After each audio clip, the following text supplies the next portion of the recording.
Alright, so welcome to the first video of the course, and in this video basically I'm going to talk about is why is volume important and how it plays a role in your trading, because we're going to step into the theory part a little bit before I can take you into the practical parts, okay? So let's understand why is this important. Realize one thing, that everything that we do in the market is operated by the larger players, right? It is the larger players doing business amongst each other, and us as smaller traders, we only feed into that system little by little, but it's just large transactions taking place left and right. It is when those transactions go out of balance because the transaction amount decreases on one end and increases on the other end that the market starts shifting, right? So it's a larger player's game.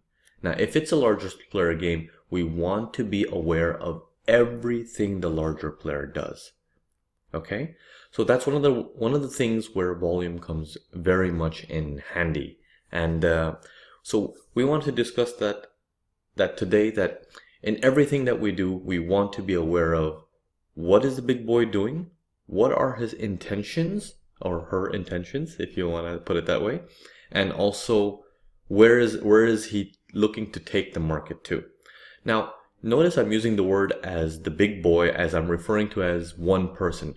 It's a whole bunch of people there. The market is really, really large, but I'm just going to refer to it as if it's one person, right? And it's one just major big boy, and we're trying to understand what he is trying to do.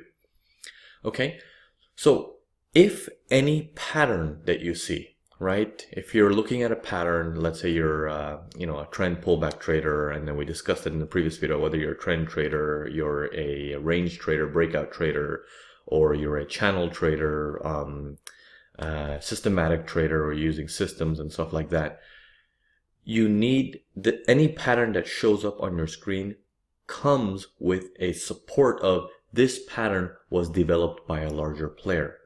But here's the thing, when a market is in for example, a congestion, right? It's in a range. Let's say it's bouncing up and forth, up and down, up and down, up and down, up and down. And when it actually breaks, how certain are you that that break was due to a larger player? Okay? And if it was due to a larger player, how do you know if any steps you take after that are going to succeed or not? Okay? So we're going to touch base on all of these things piece by piece. So in the next video, I'm going to first help you on setting up your charts onto it. I personally use TradingView.